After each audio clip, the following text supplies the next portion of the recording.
Hey, what's up? So I decided to make a quick little video because it's probably easier to explain it this way than actually to try and type this all out.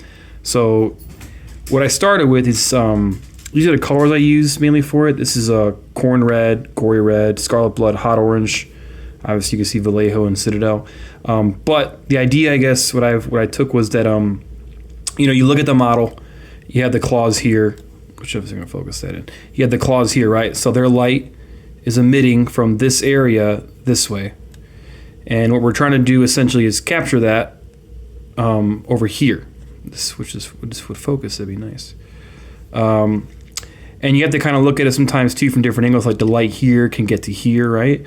The light from here should emit down to there, and so on and so forth. That's why I have like the light off the knuckles a bit and trying down there, and that's just kind of the idea, right? When you look at something in OSL, from my understanding, my naive understanding of it, or very young knowledge of it, is that it's just you're looking at the light source and where it is projecting to, right? It probably could be better from someone who's a pro at it, but for a first take, hey, not too mad about it. But what I did, I used the brush you see me holding here. God damn it. I use this brush. I use from left to right, these reds. I use the corn red, and I did is I start dry brushing heavier in this center line where I kind of wanted to put the most of the feature of the light at. I was heavier on the dry brush here and kind of built it up a bit.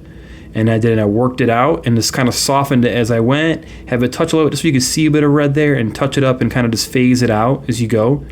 And the same thing for the back, you do a little bit down there and try and get some of it onto like this little bit there, and just where the light is kind of touching. But as you go off from the center line, that light should kind of dissipate and fade out, right? So it's not hitting as much as you go along the way. And then what I did was then take the next color, right?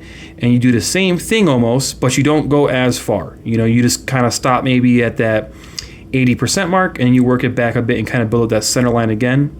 And then we go into Scarlet here, which is a brighter red, and that one I take with a normal, probably like a size 1 brush, and I kind of water it down a bit in my wet palette and kind of thin it, and I just do the same thing. I make a more like a line across this with the 1, which I think this is a 0, but whatever. You do like a 1, and you bring this down a line, and you kind of touch on the edges a bit, and you just want to brighten up again on the most concentrated part where the light's hitting, and you'll touch those. And then the last one is the orange. The orange is much more less and where it's breaching out at, but that's where the most focus of light should be hitting at, the brightest, most intense part. And then you kind of work it that way. And you can obviously, if you go too far, you can go back to one of those darker reds and like dry brush that back out, or even use the brush itself and wet it out and blend it a bit to get that tone back. But essentially it's just kind of taking from the object source, which is this guy, and where it's hitting, and then trying to just find the focal point and then have that little bit of bleeding out of light. And you can work those colors. And under a certain light, it obviously looks better than those other ones, but hey, for your first try at it, or call it, just fucking go at it, let it rip. Like, these are so close up here, I put a little bit of white actually too, to get the most hottest, intense part. You'll see that when people do plasma glows, they use white to kind of get that very intense bright light. And these are farther away, so I didn't feel like it needed a white down there, but to each their own. But it's like something to try out, and you just want to get a nice palette of colors. Again, this is like a darker red. You might be able to see them here, like a flatter red and a brighter red, and then just kind of work your way up through a tone. You can do this at any tone of colors you want. You can find all sorts of shit, but yeah, that's kind of it.